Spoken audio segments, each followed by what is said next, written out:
Welcome to Overcomer Podcast, the Maggie Wynn Show. I'm Maggie Wynn, your host, and today I have the honor of presenting to you a friend of mine that we had the privilege of working together with Miss Cookie Rodriguez at Street Church. You know, he's a father, he's a pastor, he's a great husband from what I've seen him. You know, they say your life ministers more than your words. So I have really seen him interact with his wife and his children. And so I just want to thank you, Paul, for saying yes and coming on to the Maggie Wynn Show. So tell us, welcome. And I have your book here. We are going to have the QR code passing in the back behind us, and it's already on our Facebook. Please share it. Please comment, leave a message, and let's do this. Thank you for inviting me, first of all. So Marked Up was a project I did, and it had the idea of so being marked up. You would always assume with like tattoos, right? You have somebody who's marked up is usually somebody who has a lot of tattoos, and so I think in the beginning there I kind of touched on it a little bit, but in the same way that somebody who has I don't have any, so I don't really this isn't really my point of view, but what I've noticed outside looking in, most people who have sleeves or a lot of tattoos, a lot of their tattoos have stories. They have meaning. Sometimes I know some friends that have built their sleeve over time, and it's a beautiful collage of different things. And that's the same thing I think with our faith is every experience, every scar, everything that we've experienced in our life is it's almost like an opportunity to show what God has done in our lives. And so living marked up, living a life of being marked by God. So this has a few meanings: the tattoos, but then also being marked by God, where God marks us because He set us apart. And so, really, if you want to kind of get to the core of the book, it's really about sanctification, about being set apart. And so I use the illustration of the tattoos just to kind of convey the idea of being marked up and having these different marks, because usually those people they stand out. You know, when you in a crowd, oh man, tattoos. I'm always drawn to people who have tattoos. I mean, what does that mean? Because I noticed in the book you say you don't have any. I don't have any. You know, and neither do I. I wanted to get one, and at 40. I've always wanted a sleeve. My kids were like, "Why? You're 40. What does it matter?" Right now, you went to the old form, right? Yeah. I use that as an example to kind of show spiritual truth of what it means to be marked up. Because when you live for Jesus, you're gonna stand out. You're gonna look weird. You're going to draw attention. You know, people are going to look at you differently. And so I think it's a good imagery for what it means to be set apart, marked, and living a lifestyle that's kind of counter to the culture and what's going on in the world today. Do you think it was hard for you to live a life of sanctification? Yes. What does that mean for those that are listening? It's just the process of being set apart. The word sanctification is just the process of being set apart from the culture. Is what in the context of what it means to be a Christian. We are separate from the world. We're here in this world, but we're not living of the world. So we're not supposed to partake of the things of this world. So or conform to it, or to be like it. We're here to impact it. And so the process of sanctification is God when we're sinners. When we're saved, it's us renewing our mind daily, us living to be like Christ every day. It's a process. It's not you wake up one day and you're different. Right? What are some of the steps that you took for that sanctification? Give us an example of something that was very difficult for you. I die daily. No. What does that mean? So my sister used to say that a lot of it. Yeah, no. So that's part of the lingo, right? Is sanctification. Now, I don't think I even use the word sanctification in this book, no, but I use the word set apart. I use the word marked. I use the word these words that mean the same thing, to live a lifestyle differently from our culture. And so what that looks like practically can be a few different things. Hey, I'm not going to hang out with the same friends that always go to the bars, and I don't go to bars anymore. I don't hang out with clubs, the lounges, you know. So, and that might be a start. You know, I have friends that do go to those places. I just don't go there with them. I'll go hang out at a restaurant, or we'll go do stuff, or we'll go places other than there. You know what I mean? So it's not a knock to any of that. But what I'm saying is when you choose to live different, like you have your standards. I'm not going to do this, so I'm not going to these places. These are things that I struggle with. So if people who struggle with getting drunk, and they have friends who always go to places where there's a lot of alcohol. So maybe not hang out with them where there's a lot of alcohol, right? I have friends when I stopped drinking that were very gracious and made sure that we didn't hang out in places that where there was alcohol. Now we can go to Chili's and they can get their thing, and I'm going to give my Coke Zero, and we're good. But I don't struggle with it as much. Isn't that the beauty of God transforming us? That eventually those things that once held us captive, or we were like bound to those things, or a simpler word would be something that controlled us. Yes. That it no longer affects us when we're around it anymore. It becomes a time where you just eventually kind of like, you build. It's like working out. Yeah. As you build your resistance to these things, and so again, living separately, it means you're thinking differently. I think that's the other part of it is. I hold a higher standard now, so with my wife and my kids and me, there's certain places we just don't go, and there's certain things we don't say, there's certain TV shows we don't watch, and it's not because we're religious, it's not because, God's going to come judge us, but there's certain things that, as a Christian, I feel like we shouldn't be putting in front of our eyes, in front of our ears, or things we should be saying. I used to struggle with cussing when I was a teenager, and I had a hard time letting go of that. When I stopped listening to a lot of music that had that language, it became easier to not do it. It wasn't in front of my face as much. And now, if a cuss word comes on, I don't even recognize it. It doesn't register in my head that this is what was said. There's been plenty of movies where I'm like, we should watch that movie. And my wife watches, like, it had a lot of cussing in it. It's like, it did? I don't remember, one time it said something, and it was like, oh, dang, it didn't even register that this was what was going on. So, I think it's just, whatever your standard is. That's with maturity. Yeah. Because I think, that's the thing about Christianity. There's not a set rule book that if you do these things, you're a Christian, because there might be something that's a struggle for you. Yeah. That's not a struggle for me.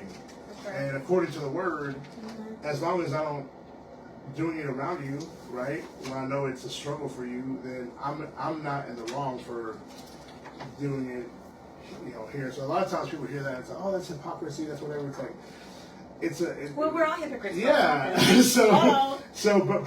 But I think that's the point is to when we live out our salvation. When you live out your salvation, you're in a different place than I am, than that person is, and so because we're in different places in our lives, I should uphold the word with you fully, and not and be aware that hey, this tips my sister, so I'm not going to come around with this foolishness around you. Or this might, somebody what might... do you say to gossip? When people gossip, I should come around with this sister because she loves to gossip. I think gossip's wrong. No. It is, man. Those things, anytime that we can't say something... It's like vomiting on somebody. Yeah. If you can't say it to somebody, you shouldn't be saying it when they're not around either. That's a given, I feel like. I think that's what I respect them too. That's even a non-Christian would look at it and say, why are you gossiping, bro? But I feel that. We call it communication. Yeah, learn. Say it to my face. I was thinking of the song that you were. I said, what's your favorite song right now? Because I wanted to put it up on the, to kind of introduce you to the podcast, and it was Whatever It Takes. And so I was like, okay, let me listen to it. So I haven't listened to music like that in a while. But I was like, wait, what is this saying? I was like, oh, okay. Yeah. So I'm like kind of jamming out to it. It's like whatever it takes. It's like whatever it takes, I'm going to serve God, And that's when you asked about where I'm like, man, this is so weird because the song is very can come off as aggressive if you're not hearing Yeah, the it lyrics. was like, yeah, I was like, oh, okay. But man, like the words, I love it. It's just I'm a big words person, so I read lyrics first, and that song, this is the one. If God's gonna slide, then I'm gonna slide, and so no matter what, right? And so that was the kind of the attitude I've been in lately. Is like if God tells me to do something, no matter what, man, I'm gonna go ahead and do it. Now I know that we're talking about your book, but I also know you got an album, and that was the first thing that I kind of knew you by, because you knew a lot of the people that back in the day, like Hita. And, and you were a rapper. Yeah, I've dabbled in music. I did music, and I have some music out. I haven't done it in a while, and I really have a heart for it, for the writing part of it. Do you think it changes with time as you get older? Yeah, I don't know. I think I'll always write. I feel like I'll always do something, so I might put a song out, but I don't have a desire to like make it a business, which is nothing wrong with it. There's nothing wrong with that. Right. I know people that like that's their. When you were saying earlier, when I feel like where the industry is now, you just have to do a lot of writing. My head's up there to like write 100 songs this year. It's like I might do 2. So I have a lot of songs. Yeah. I love to write. I have over 100 songs. See, but I have I've not done anything with it. They're just there. I would not make it out. For me, it's I think if you put a title on it, it's like a really cool hobby. I feel like I don't think I'm taking it serious as a business, but I like the process, and I'm down to write a song anytime. So let me ask you this.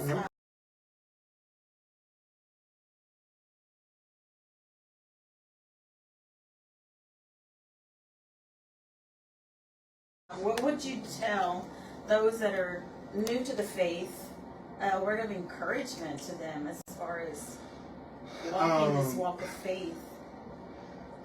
Just keep walking. I mean, it's going to get tough. You're going to want to quit. Like, I feel that's with anything that's worth doing, you're going to want to quit. You start a business, you can get to a point where, man, this is not cool anymore, I want to quit. You start a podcast, you can get to a point in the middle of it, episode 286. Do I want to keep doing this? It was like 13. Yeah. And so I think anything worth doing you're going to have that. But I think what it takes is, and this is something that I think as a culture we're missing right now, is perseverance. Yeah. I don't think a lot of people in general have the thing in them to like keep pushing. But if you can find that, to like keep pushing, find the strength, like pray to God, like your joy is my strength. God, when I'm weak, you're strong. I think those types of prayers, and we look at the book of Psalms, the things that David was praying, it was all like, God, I don't know what I'm doing, God, I don't know what's going on, but I know you are God. Yeah. Like he had to keep reminding himself, like, I don't know what's going on right now, and it looks hopeless, but like I know you're God. My encouragement is keep pushing, keep going, keep holding the standard, keep worshiping Jesus, keep showing up to church when you don't feel like it. You know, the same advice you would give to somebody who needs to go to the gym, bro, keep going. Yeah. Keep pushing, keep motivating yourself.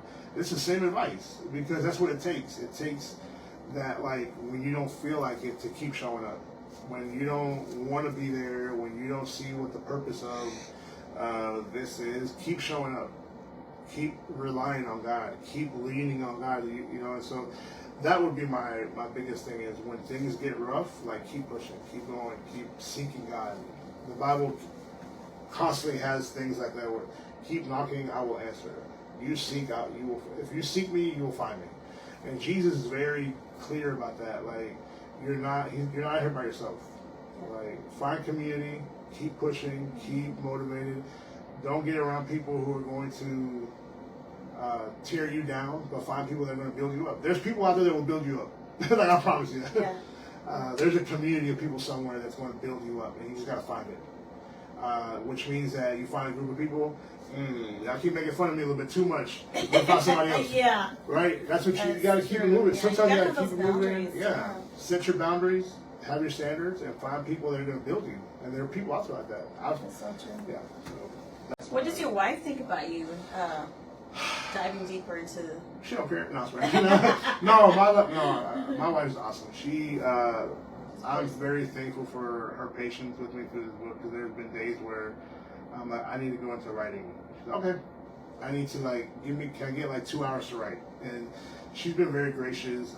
But she's read it, and these are conversations me and her have. So I think a lot of it is like we've both had this conversation. So she's told me she's very proud and very encouraging, and so I'm thankful for her, because she really has been.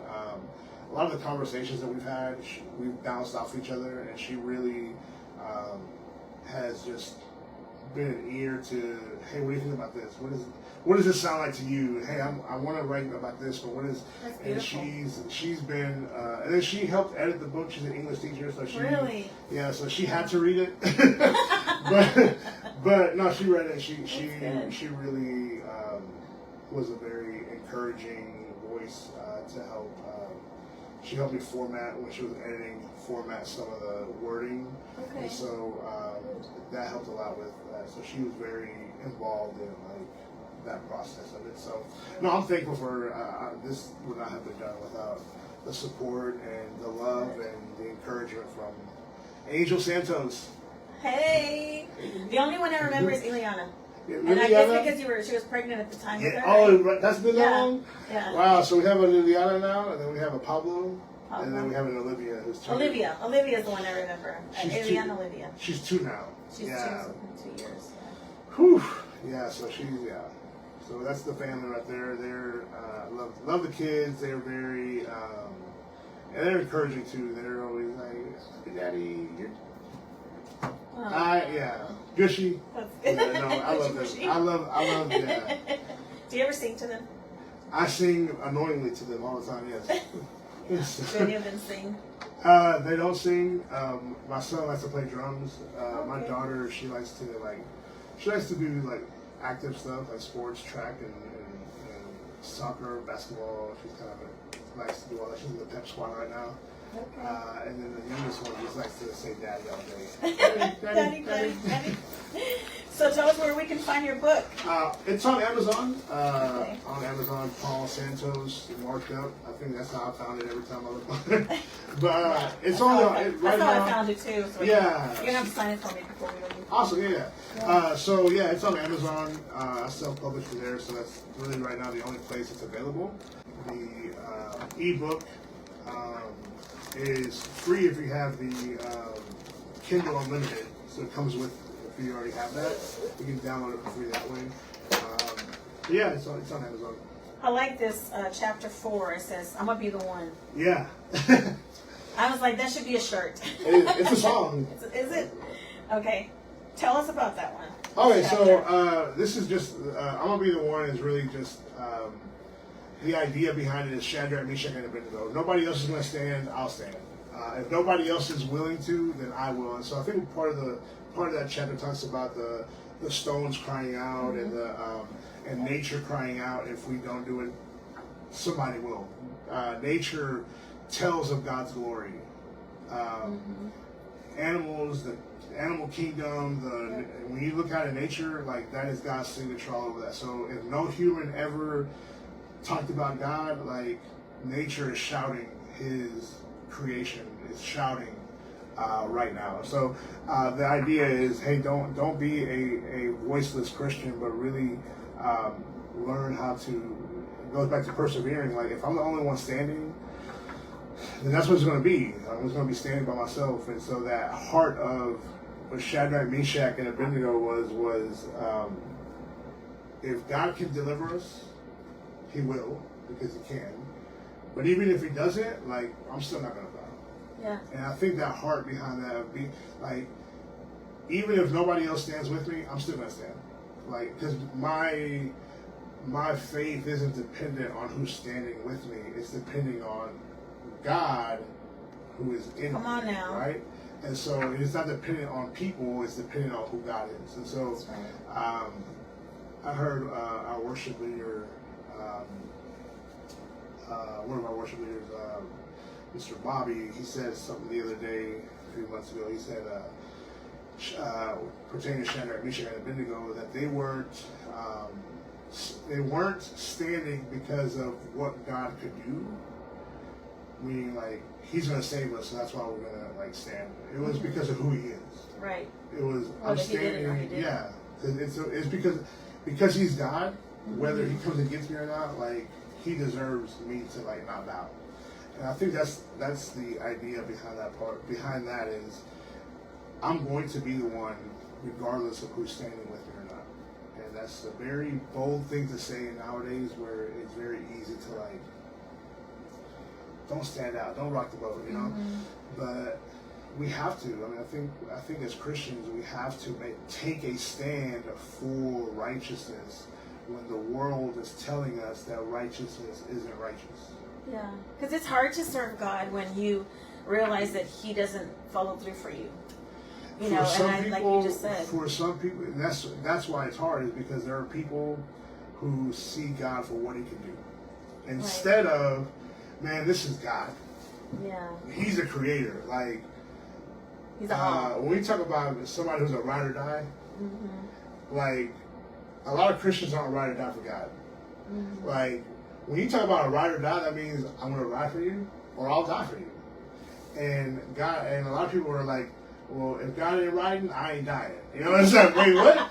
And so we have to we have to realize that, like, we have to realize that man, like, what is it again? If I ain't what? If God ain't riding, I ain't dying. But that's what, and I say that, I ain't dying. I keep saying that, but I keep it as a joke. But really, the heart behind that is, it really is, we should be, like, I'm standing up for God's truth, whether He shows up or not. If God is like, I'm not going to show up for whatever reason, because His ways are higher than my ways, so He has a better reason than I do. I'm still going to be here. I'm still going to be here shouting, God is God. Like, it doesn't make Him less God because He didn't show up for me, right? Like, it doesn't make Him less of a God because He didn't come through for me when I wanted Him to, how I wanted Him to. He's still God. And I think a lot of people in the faith, they really, I'm going to make a bold statement here. Go ahead. When it comes to that, we think less of God because He didn't pull through. That's right. We think less of God. That's why we leave the faith, because, oh, He didn't come through for me, He's less God.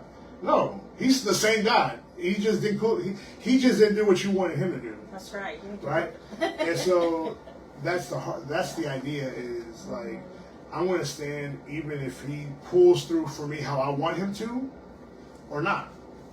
I have to trust that God has a higher way of dealing with my stuff. Yeah. And if I felt like He needed to come through, and He's like, I don't need to come through like that. I'm gonna come through this way. Yeah. I need to be Abraham. Go sacrifice Isaac. Yep. Come on now. Okay, so he's packing up his stuff. He's waiting for God to say no. Packing up your stuff. All right, Isaac, let's go. And you're walking towards the mountain. God still hasn't said no. Okay, we're climbing the mountain. Yeah. God hasn't said no. Okay, Isaac, get on the altar. The angel came through, right? There's like right when he's about to do it, and it's like, how many of us will follow through to that point? Yeah. Abraham was gonna do it, and it was God that stopped him. And I think it was the same God. Abraham knew something. He's like, God's gonna pull through one way or another. It may not be a no on the way there. It may not be a no on the mountain. It may not be but it's gonna be, oh, a ram in the bush. Okay, okay, I see how God works. And I think we don't stay with God long enough for Him to show Himself faithful. Woo, that's we don't stick with God long enough That's for Him right. to show Himself faithful with us. So we Guilty. No, I've been from there, experience, done that from saying that from experience. experience, right? Yeah. And so, but I think that's the thing is you grow into a place of you realize, you know what, man, He's come through for me. I gotta think back. He said, think on the goodness of God. Yes. Think of all the good things He's done for you. Only when you can dwell on those things, you realize that in a mature state, they're like, oh my God, yes, He has been there. Oh my God, He came through. So you gotta live long enough and walk with Him long enough to realize, oh my God, it is. We forget how quick we forget the things He already did, right? It's oh man, this is the thing that you didn't come through on. But like you woke up yesterday, and you woke up this morning, you have breath in your lungs, and you were, like God has used you in whatever, and we begin to then look at the one thing that God didn't do how I wanted Him to do it, and we curse God because. Whatever, and so, I know this is what the book was written for. Was for people who, I know there are people who are frustrated with God, and they're frustrated with the church. They're frustrated with people. I think there's a quote in here where I say there are people who leave and get offended with God because they think He's as flawed as the people that hurt them. But God's not flawed. It's the people that are flawed, and they're the ones that hurt you. It's God that wants you back and wants to restore you. And I think if we understand that, understand who God is at the core, I think it will help us navigate some of our offenses, some of our hurt. Because people will hurt us, Christian or not. People will offend us, Christian or not. I hate to say it, some pastors might offend you. And it might not be on purpose. It might not be they maliciously did something, but you're going to get offended one day. And it's not going to be because somebody had it's not because you had a hater. It's because you have an enemy who wants to destroy you. He just wants to twist things around you and deceive you into thinking that these people don't like you, or God doesn't love you, So we have to be careful and really lean on our relationship with God and really lean on who He is and what He has already done for us. He's already done the work. And so it's up to us to I'm here, I'm still here, I'm still faithful. He's faithful, I need to be faithful too. And I think that also comes back to a part of communication with God. Yes. Like a one-on-one with Him, because, as our natural selves, we are naturally survivors. So every time we have a communication with someone, we're in communication with somebody else, we will tend to be in survival mode and take things offensive to heart because we're in survival mode. It's our nature. Right. But when you come and have that relationship with God, He's communicating His word back to you. You're communicating with Him what you want help in, what you want Him to change. Then you have developed this, you begin to bring down those walls of those barriers, that you no longer become offended by those things. But God is beginning to tell you through His Holy Spirit, hey, listen, we need to work with this in this area. This is what my word is saying. And when you're able to receive that type of communication, then you're able to communicate better here. A lot of what the lifestyle of a Christian in the Bible is for us is learning to depend on God, learning to trust Him, spending time with Him, spending time in His Word, spending time praying, worshiping. That's a lot of things to invest into a relationship with God that I think the average, I want to say the average American is not willing to do, because it's a lot, right? I'm not going to say the average Christian, because I think a lot of Christians do that, but there are some Christians who have a hard time with their busy life to find time to pray, find time to read, find time to worship, find time to do these things, to invest into a relationship with Jesus.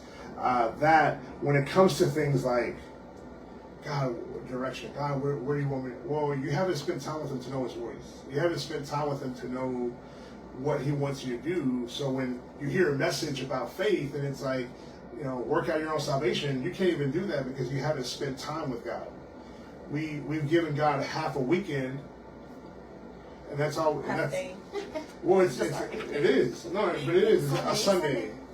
Half a Sunday. Right, you're right. Half a Sunday. And then come late. And then, can you imagine, like, if you only ate Sunday mornings? if that's all the food you had for the week was a big old steak, on Sunday morning, and then, I mean, by Tuesday you're gonna, I'm starving. And you're probably gonna be malnutrition. And you're probably gonna be. But that's how we live our spiritual lives. Mm-hmm. We only feed once a week for half a day, and we think, "Wow, God, where are you?" God's here, but you're not present with Him. You know, you're not. And a lot of the stuff that I feel like when I just express my heart, it comes out. I feel like harsh. No, it's so funny to me. To people, and I've had this happen. It comes out harsh, but really my heart it's like, these are things I've had to work on. This is not, a lot of stuff I'm saying is stuff that, like, I've had to kick myself in the butt about, because I'm talking to me first. I feel like a lot of times is, I need to hear it first. And I need this because I need it. And so my heart really is not to be, I mean, it is to be harsh, but it is to be first loving, and to pray that you accept the content or the heart behind what is being said. And so I know there are people who, like, I've talked to, and it's like, they stop talking to me because that's too much. And I'm like, no, like, this is the word. That's it. It's not me. I didn't say it. You know? And so I think that's the best way to win an argument with someone is just give them back the word. Yeah. Give them the word. You go argue with the one who wrote it. It's about me now. But no, and I say that. That's not everybody, but I know that's right. When I speak in these, like, Christians say this, it's a very, like, select few. I know but it's enough of the Christians that are the loudest on social media or are the loudest in our lives that, dude, that's not even right. That wasn't even in love. That wasn't even scriptural, you know?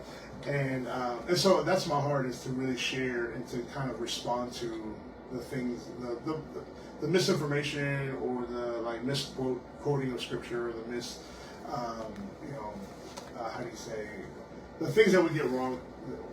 I don't get it right all the time, but the things that are like, oh, this is not right, let me go study it, and then I'll address it, or I have something more in me now to share. Okay, I have a better understanding of this. Let me add it to my little arsenal that I can talk to, as I'm talking to youth or whatever. But yeah. What is it? The youth, because you're a pastor over youth, right? Youth pastor, yeah.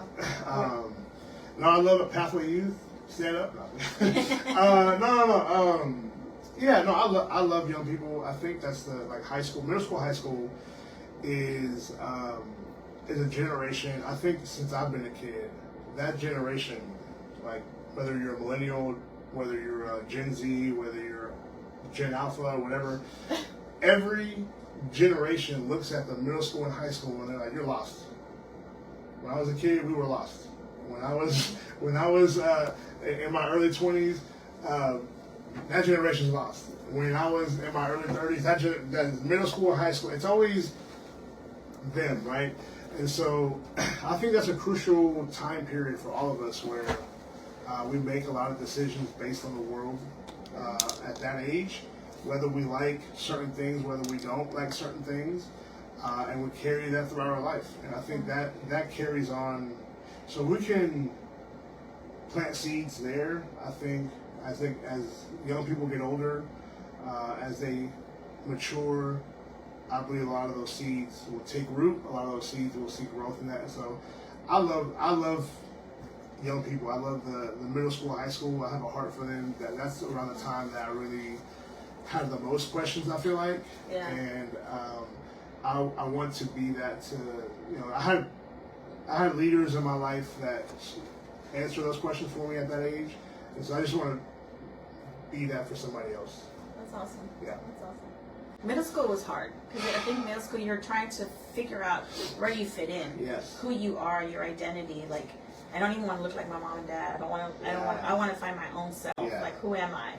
And the reality is that you wind up having both traits of both sides, and then around those people that are part of your everyday lives, because your parents aren't the only influences in your life. So it's like, well, I just want to say thank you for saying yes to being on the show today, and I hope that you as a listener have been able to receive something beautiful from this message.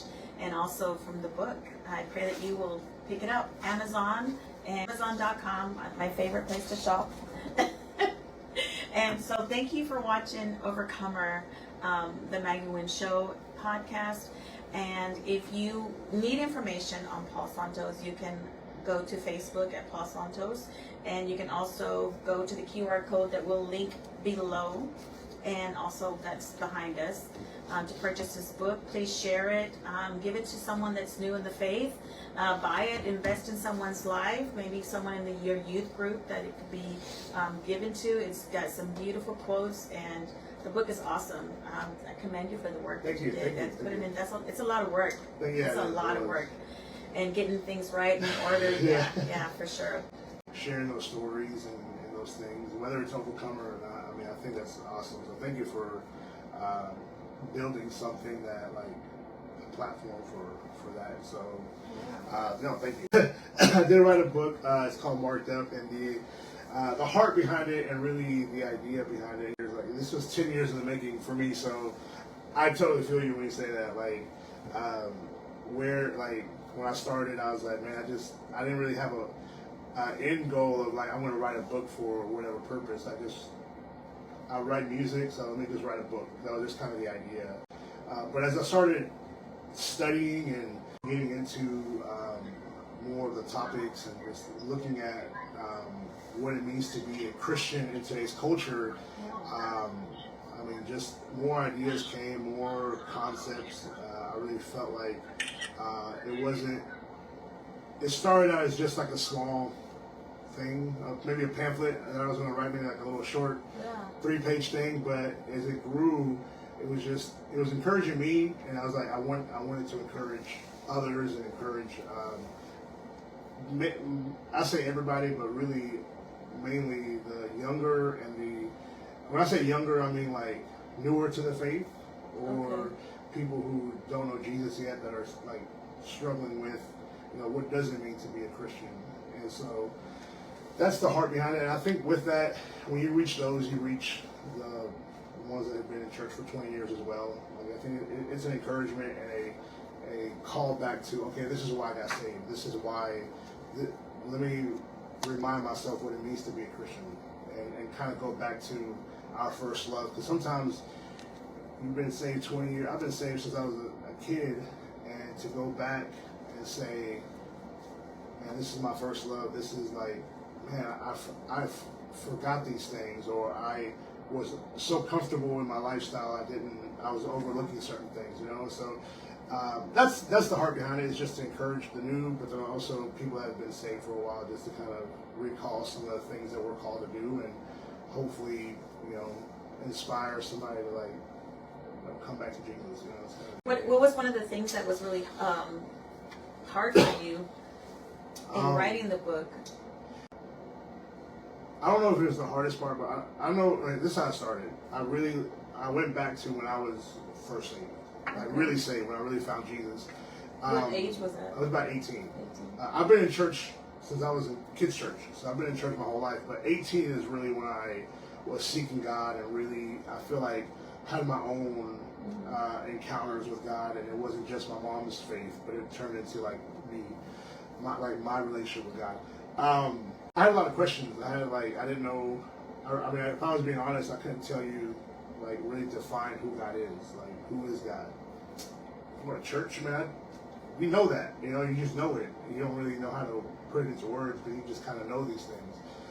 And I couldn't put any of that into words. I couldn't tell you, why do we need Jesus? Why did I need a Savior? I'm 18 years old and getting ready to go into the world, and I'm like, man, I don't even know how to define these things for myself. So I went to a Bible school, and that really started my, like, journey on, like, my faith walk, to really seek God, seek after the things of God. And I fell in love with, like, just the things of God, if that makes sense. During that time, between 18 and, like, 21, I really had a lot of encounters with, like, God, and he confirmed a lot of things that people had spoken to my life that I was running from. And he also it was just a time of, like, learning for me. But I remember that time where I had a lot of questions, like, who is God? Why do we need Jesus? why Christianity if there's so many other religions, you know? So you have all these basic, I think most Christians have those questions because we're like, why am I a Christian? Is it just because my mom? Is it, you know, you come across all that stuff. So I think weeding that stuff out, and then by the time in 2015 when I was 31, 2015, yeah, it was 10 years ago. How long ago? 10 years ago. Okay. But yeah, so it wasn't until my 30s that I really had a foundation, and I was like, okay, let me put this stuff on paper because there are answers that I received that I really felt like, you know, man, this helped me grow.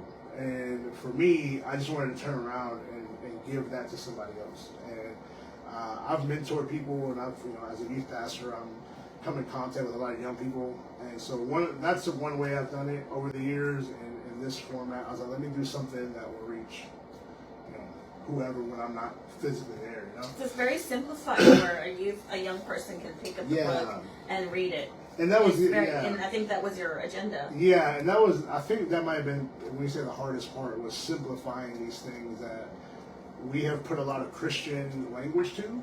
Yeah. I've been bought by the blood of the Lamb. To us, we know what that means. But somebody who's not saved is like, blood. Yeah.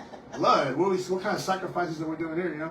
And I think that's the idea behind it. You go in your faith walk, you begin to understand those things for most Christians. So for me, I just wanted to pass that back to people who may not know Jesus or are new to the faith.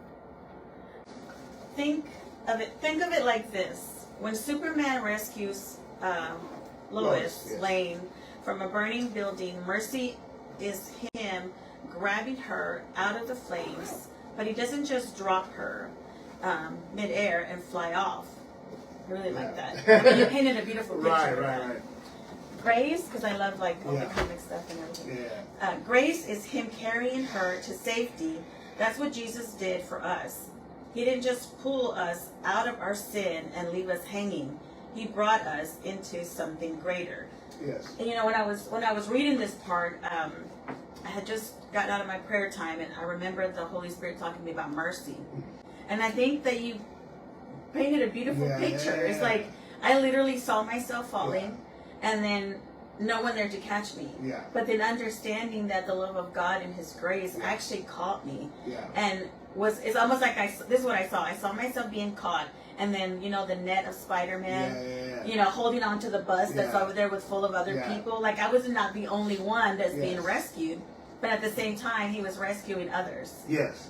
No, and that like that, right? So mercy and grace can be a very complicated thing because you always see those two things together in the Bible. Usually, when you see mercy, it's talking about God's grace as well, right behind it. And so the idea is well, these are two different things, but why are they always together?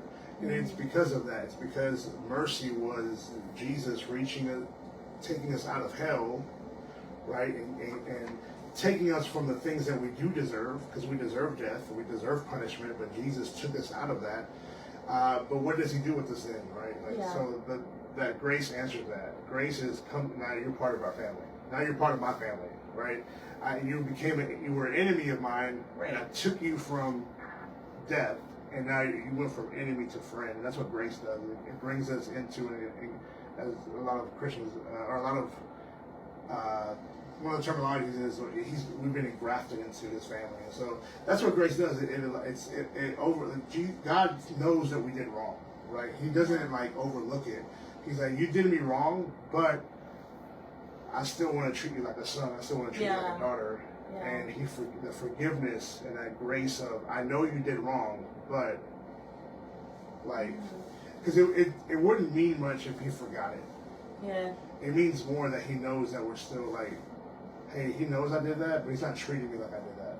And the beauty of Him forgetting is He has the capability to forget. Right. But he can remember.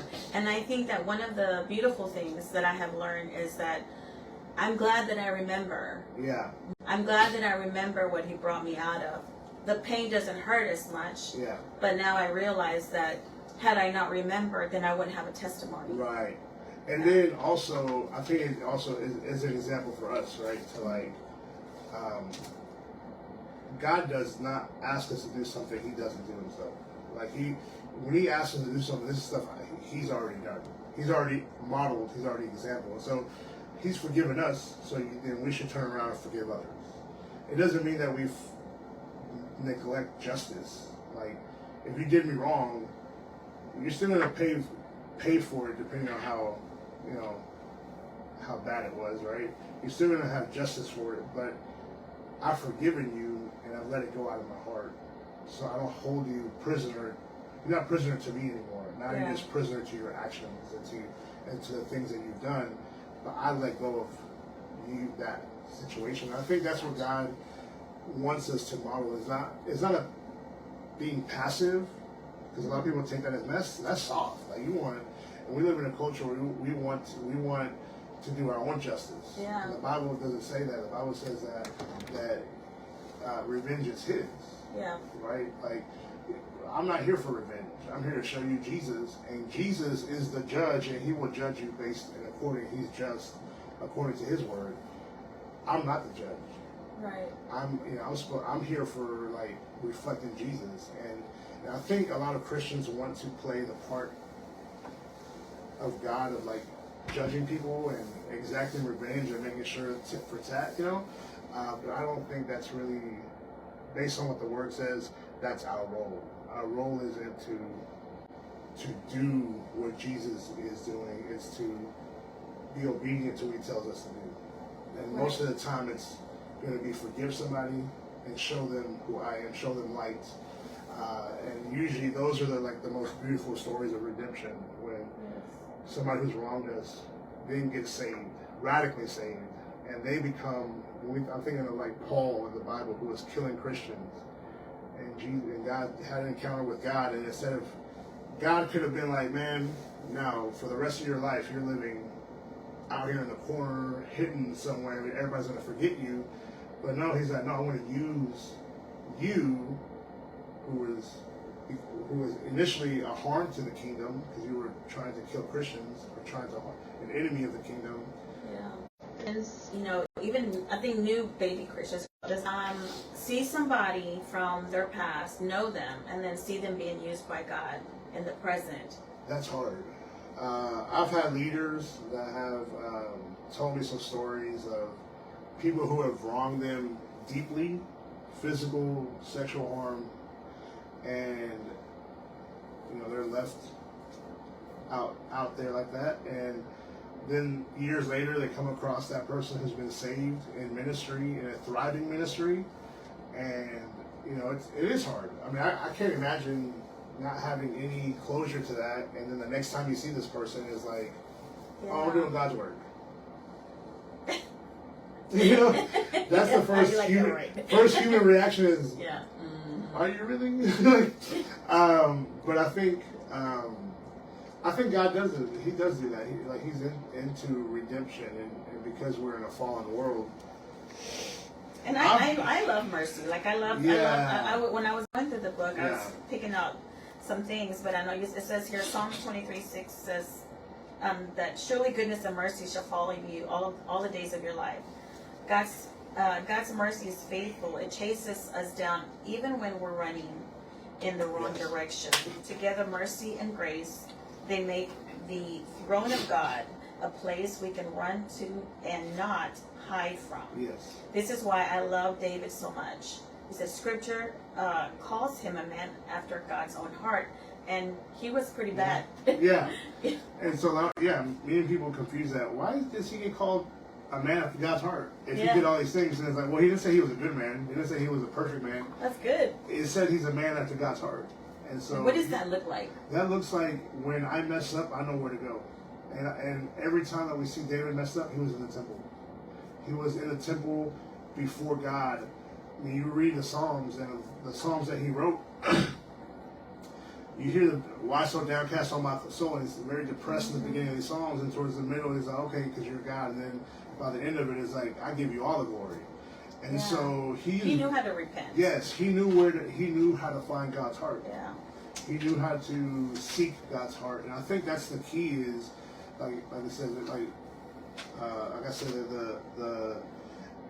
God's throne room isn't a place to run from. And I think Adam and Eve, when they were caught in their sin, the first reaction was to run away, and it was God that caught up to them and clothed them. The first thing He did was very parental, like, you're out here naked. He didn't clothe them before because they didn't know they were naked. It was after they realized they were naked and He clothed them. And then, He, gave them their, like, justice, right? But it was firstly, He was a father, and He was, I'm gonna cover you, and then we're gonna correct this mess. Yeah. And so we don't like that correction part. Yeah, it hurts. I don't like that correction part. Correction hurts, but it's very necessary for growth. What are some examples that people can relate to that are, in their 18, 20s, or new beginners that you can express on what you encountered when it came to those situations? For you're talking about like in seeking God or running towards God. Yeah. When I got into ministry, I had my own life. I've hurt people. I was young and I did stupid stuff. When I got into ministry, I understood the depthness of it. So I had a conversation with like my mom, and I had to like tell her all the things that like are going to be the testimony that I'm about to share to the world. But it was a hard conversation. But that conversation with her, she cried, and it hurt me. I know it hurt her. But it was the first step of trust for me to gain her trust, but also it was just a realization that like, this is for real, and I'm not running from it. I'm not trying to hide who I am or what I did or whatever. It was more of a like David, like I'm laying it out. I'm not hiding from it. And when you hide from it, it makes it worse because the things you're hiding make it seem like you're hiding something, and we don't treat people who hide things very well. You're hiding something, and that was kind of sleazy, And so I think that's in practical terms, it's just having somebody to talk to. Like if you're going through some things, or you just found Jesus, and you're like, I have a past. Like find somebody to talk to, find community, and if it's not a parent, it's a friend or somebody that you're close to that you can trust, and really having this conversation of like, look, I don't know how to deal with being a Christian because I feel guilty because I did these things.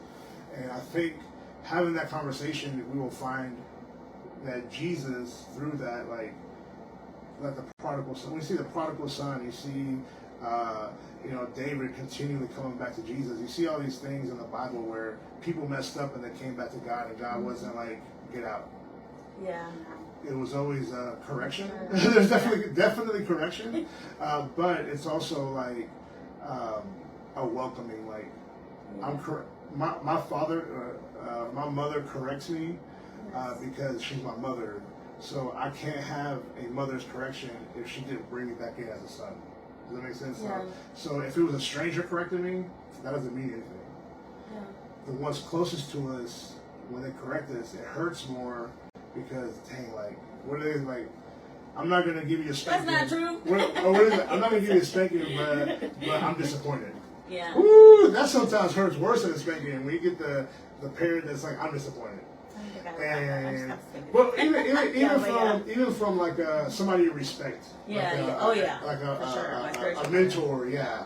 And she knows you did something wrong, and she's like, I'm disappointed. I don't even want to face her. I'm like, no, I'm not doing it. Tell me, like, give me a punishment. And then when they have discernment, and they're like, hey, you know it. You didn't tell me this, but I know. And so, no, but that's what it is that correction is. It doesn't have to be spanking and hitting, but it's very like, yeah, for sure. Like, finding the people we respect and having those conversations, I think, is a big step to like getting closer to God's heart and letting those things out to the light. The longer they're in the darkness, for sure, the stinkier things get. Darkness, right? The more you hide the. I like that. The stinkier they get. You put that. We've had. You ever had that old piece of chicken you threw out and it's been in the trash can for a week and you're like, taste of the stinks. That's what it is, right? You gotta like take it out and yeah, this is how I remember you at Street Church. You always had something funny to say. Yeah. Let's say the other one says this is page 60. It says every church wasn't bold because they had perfect theology or the perfect strategy. They were bold because they had already decided, even if it costs me everything, Yes. I won't back down. Yes. That's what it looks like, to live bold and die bold, refusing to let fear of man be louder than obedience to God. The question isn't, are you willing to die for Jesus someday? The deeper question is, are you truly living like you would die for him today? That was Yes. very powerful. Look, Very deep. that was challenging for me because when I wrote that, I was like, I think a lot of Christians will tell you right now, I'll die for Jesus one day, because we think Yeah. of the rapture and we think it's gonna happen like Yeah, farther away. a long time from now, right? But that same Christian might tell you like, hey, let's not talk loud about God here right now. 'Cause Yeah, we don't want to offend the government. We don't want to offend yeah, for sure. whatever. And I'm like, that's not acting like you're willing That's to not die being for him. bold. Yeah. Yeah. And so that was, I feel like I've been comfortable, sometimes where I'm like, I don't want to rock the boat. I don't want to, it's easier just to, okay, just, we don't have to, get into it right now. I don't want to rock the boat right now. And that right there is the moments when, man, like I haven't lived that boldness in those moments, because in that moment I wasn't acting like I'm ready to die for him right now. No. And so so that whole thing about fear, we've been talking about fear all month and how we overcome fear, and the word never says you get rid of fear. It doesn't say like you have to, like, you're gonna get rid of fear one day. It's like, no, it says to fear God, like put your fear in God. And so the word fear, one of the understandings of the word fear is to magnify. So the thing that we're fearing is the thing that we're magnifying. So what are we magnifying? Am I fearing God? Am I magnifying him bigger than my problems? Or is my fear in this problem and it's magnified? That's why when you're in fear, I don't know if you ever noticed, when you're in fear, this thing seems like the biggest thing in the world. Yeah. Because we've magnified it to here. Yes. And we can't see God. We can't. So the illustration I always use is our thumb. And I'm like, if I put my thumb right here, I can't really see anything. I would think my thumb is really big, but when I put it in perspective, like, my thumb is small compared to y'all, And so because I placed my thumb here in front of my face like this, Show it to them so they can see you. like that, right? When I do this, the perspective is your thumb is huge. But when I put it in perspective and I realized that, like, no, I had it too close. I was too close to it. And the same thing with our circumstances. Sometimes we see that they're bigger than God because we're too close to it. Whether a family member has died, or we're living in like a fear of the unknown of a new job, or a new, like, we've moved somewhere and it's a new unknown. Those things seem bigger to us than who God is because we're too close to it.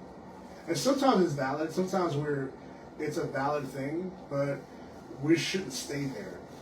That might be a season where we're grieving. That's not. I don't think that's really fear based, but like things that we're like. Well, some people are afraid to move forward. Yeah. And so it's because we're too close to it. I think that when we put God in his right perspective, we begin to see how big God really is compared to the things that we were fearing. And so that whole thing about boldness, when we realize how big God is, we have less fear to step out and do things for him.